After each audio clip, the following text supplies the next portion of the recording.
Sir, i-explain lang mi, Sir Vic, kay mura magod ang main issues ba wala pa ilang bitaw sa Korte Suprema, di ba? Wala pa matandog. Based on my reading, attorney, ha? Mura, ang tiyan, sir, kanang magpagwa sa utaro o wala. Silent ang kondektor sa kaso ni Senador Bato de la Rosa dito, sir. Ang mamingol baka, wala na. Well, di na gini mag-issue. Till di na. Ilana, wala. Dili. Mismo ang Korte Suprema nag-ingon nga dili sila mo issue sa TRO o status quo anti-order. Correct. However, wala pa'y decision sa merito sa kaso. Wala pa'y decision sa merito. So, ila pa ng atimano, kana manggong temporary restraining order or status quo anti-order is a preliminary remedy. Pero it's supposed to be immediately availed of, no? Okay. Kaya naay kung ano pero naay requirements to obtain a TRO. Number one is you have to have a right na kay katungod, no? Number two is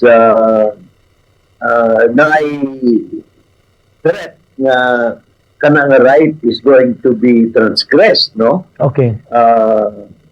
And number three, if indeed mahitabo ka ng transgression sa imong right,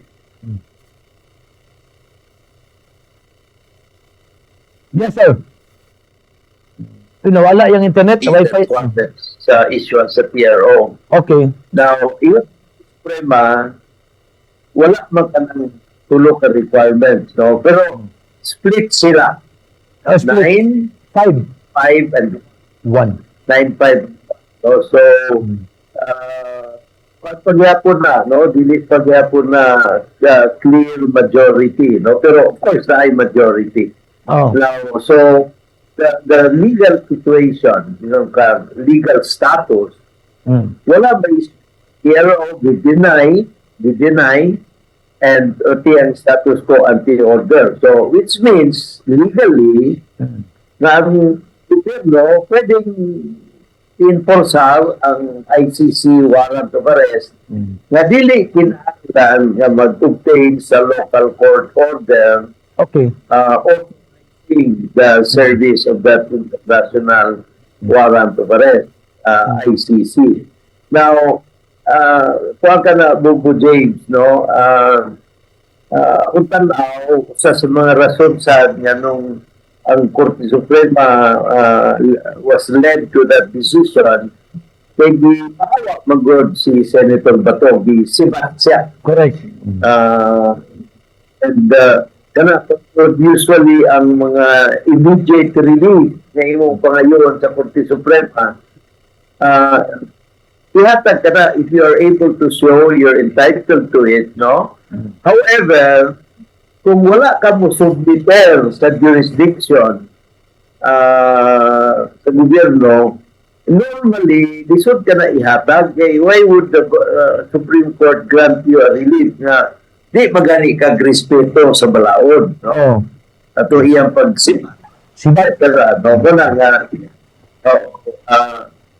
of course, although they would refuse to accept that word nga nag-iskapo, pero technically, karon si Senator Bato is already pwede na ma-serve ang warrant of arrest, no? Okay. So, kuhaan ka na, no? Although, of course, tago-tago siya karon, ang question karon is, will the government enforce the warrant? Naabay, ingon ta, ang gobyerno naabay kaikad, naabay sense of duty na iya ka nang i-impose ang ICC warrant of arrest. It is not denied, nga naa ka na, no? Now, ang pangutana gayon is kung dili ka na lihokon sa gobyerno, executive ramang gihapon mag-serve na through the DOJ, sa PNP, etc. No? Now, ang pangutana dahil diha is, will the government have the same vigor, the same passion na i-serve ka warrant of arrest as it had last year kapag nakop kang former President Digong Duterte, no? Oh. So, that's a question nga that would certainly be a valid question that this administration will have to first assess unsa bagay ilang unsa bagay ilang buhaton, unsa bagay ilang posisyon niya na, no? Okay. I-relate na ko kung dito pa sa Senado, diato si Secretary John Vic Rimulya, ang ingon nga dili man i-serve, no? Pero katong nga time, Buko James, nag-issue na ang Korte Suprema sa order na although wala nila gihatag ang TRO status quo order, ilang di-direct ang gobyerno to respond within 72 hours, no?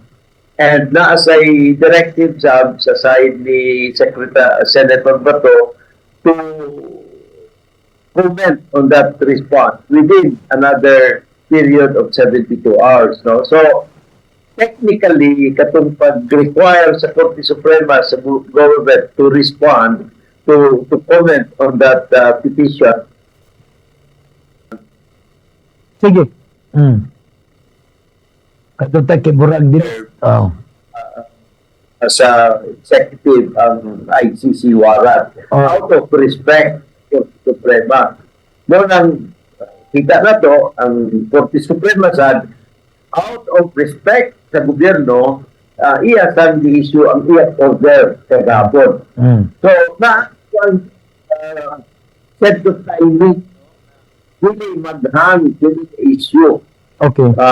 Dili, so, anay decision na dili entitled, walay TRO, walay status quo at the order. Although, over time, as the Supreme Court is able to deliberate on the case more intently, ayan na dahil nila itawas ang ilang decision sa main case.